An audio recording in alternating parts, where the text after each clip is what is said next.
Okay, the next thing we're going to talk about is this section right here, the sum and difference of cubes, okay? Now, for me, I don't automatically know what all these cubes are, and I think you may have them on your pink sheet. So I had to kind of play around on the calculator for a little bit to get them, and that's okay. Most people do not know what the cube root of 343 is off the top of their head. Now, if you have a scientific calculator, then you can calculate the cube root. But if you just have a regular calculator like this, you just got to kind of play with the numbers a little bit. So here's what you need to know for the sum and difference of cubes. Okay, so I have some notes that I made. Okay. The sum and difference of cubes require two things. You're going to have a binomial, okay, which means two terms, and they have to have a perfect cube for all terms, okay? So again, you always take out the greatest common factor if possible, then you're going to take the cube root of each term in the first parentheses, okay? So I'm going to go through these, square the first term in the second parentheses, square the last term in the back of the second parentheses, multiply in the middle, and then you have SOAP, which is same, opposite, always, positive signs. So let's go through this and explain this. Okay, so here is the main thing I think you need to know about the formula, okay? So the formula, this helps the most, if you have a difference of cubes, so if it's a cubed minus b cubed, okay? When you're factoring it, this is what your formula is going to be. It's going to be a minus b times a squared plus ab plus b squared, okay? So this is a difference. There is a subtraction sign there, or a minus sign, okay? So here's where the SOAP part comes in. So this is our original sign right here in the middle, okay?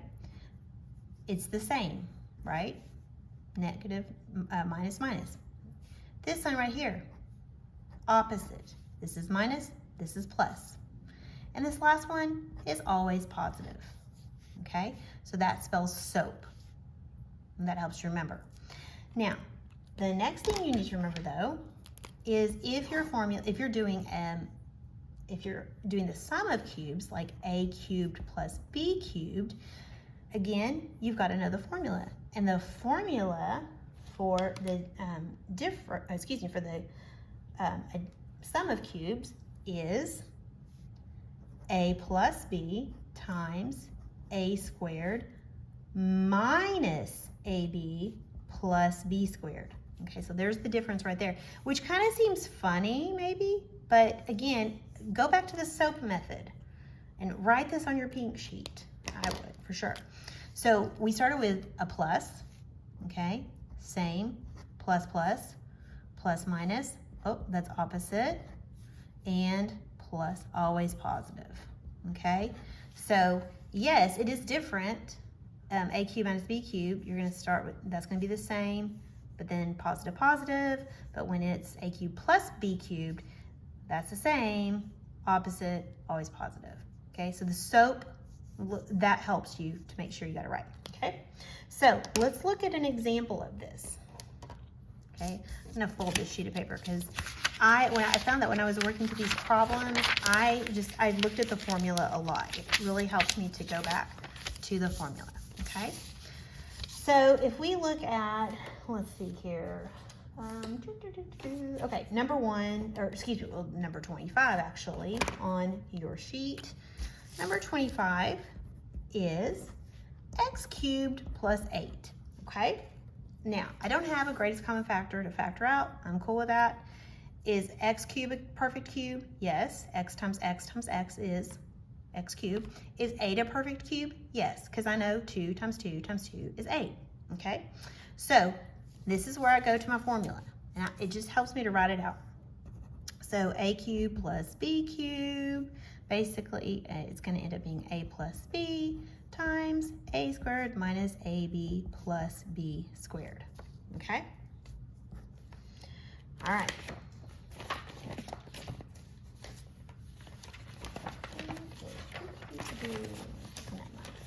Okay.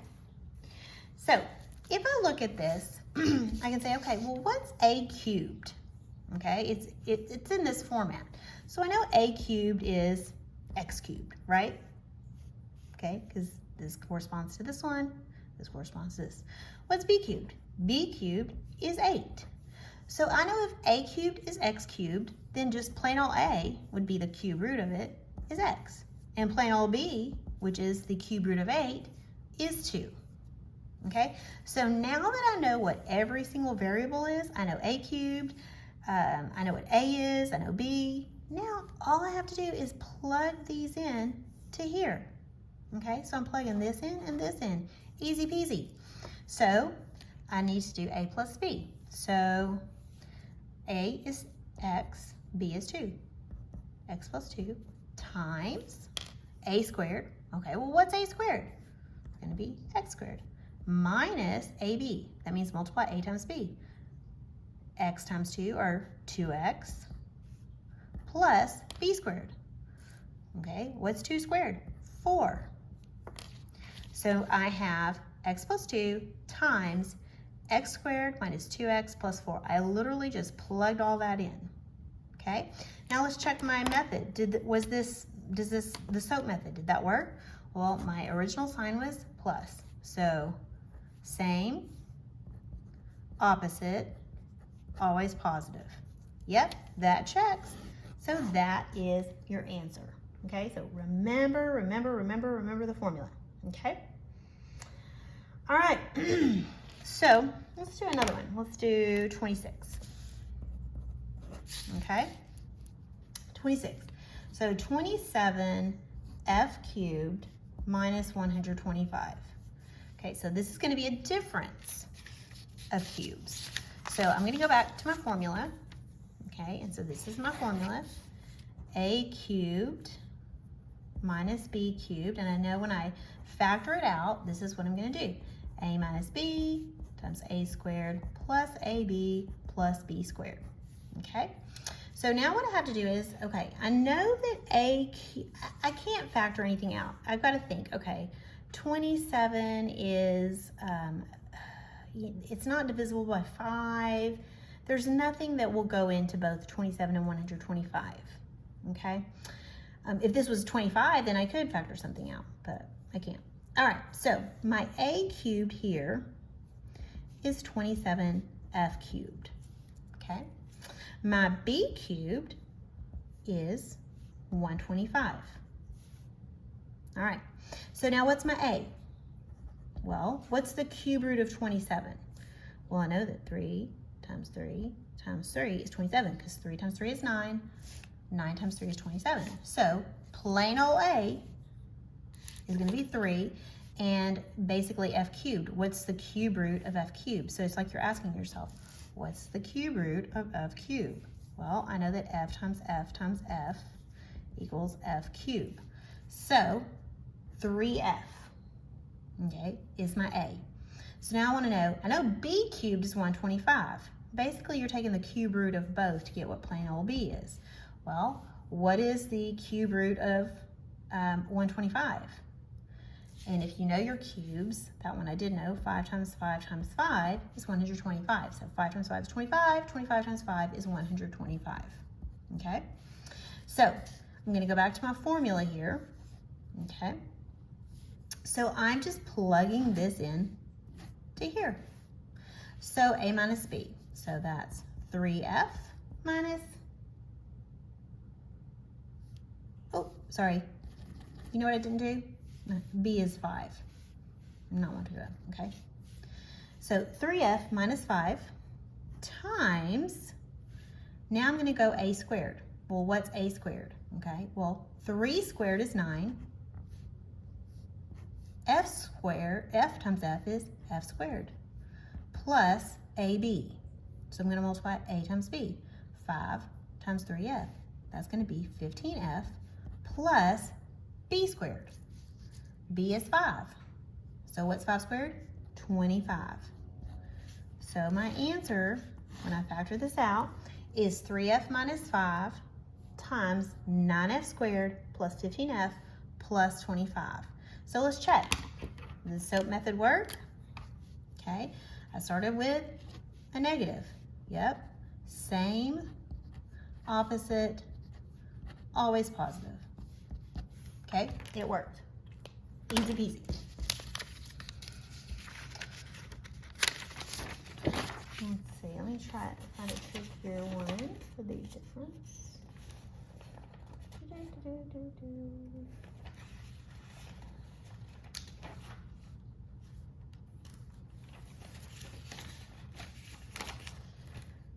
This one might be kind of tricky. Okay, so let's look at 30. Let me get a brand new sheet of paper. Okay, so 30 is x to the 6th power plus y cubed, okay? So I remember that my formula is a cubed plus b cubed equals, I'm going back to my formula up here, a plus b times a squared minus ab plus b squared, okay? So then I ask myself, okay, well, what's a cubed? Okay, a cubed in this problem is x to the 6th power. What's b cubed? B cubed is y to the 3rd power. Okay, so basically now I'm saying, okay, what is the cube root of x to the 6th power? And don't let this confuse you, it's not hard. You know that x to the 2nd times x to the 2nd power times x to the 2nd power. Hey guys, I'm making a little video, okay? Well, I'm making a little video for this. So just give me just a second. So when you do that, when you go x squared times x squared times x squared, you're adding the exponents. So literally the cube root of x to the 6th power is x squared. So a is x squared. Now look at, I want to know what b is. So basically, I'm taking the cube root of it, okay? So I have y cubed. Well, I know that y times y times y is y cubed. So the cube root of y cubed is just plain old y. Okay? So now again, I go back up to my formula, which is a plus b times a squared minus ab plus b squared. So what I'm going to do is I'm just going to plug these in, okay? So a plus b, well, here it is. So that's going to be x squared plus y times, now I need to do a squared. Okay, so this is a. If I square it, x squared squared is going to be x to the 4th power. Because, why? Because x2 times x2 is x to the 4th power, okay? Minus ab, so minus, what's a times b? X squared times y, x squared y, plus, just going back up to my formula, b squared. My b is y, and if I square it, it's just y squared, okay? So that is your answer. So check, did it work with the SOAP method? Okay, so I started with x squared plus y cubed, same, opposite, always positive. So it checks. So that is the way to factor x to the 6th power plus y to the 3rd.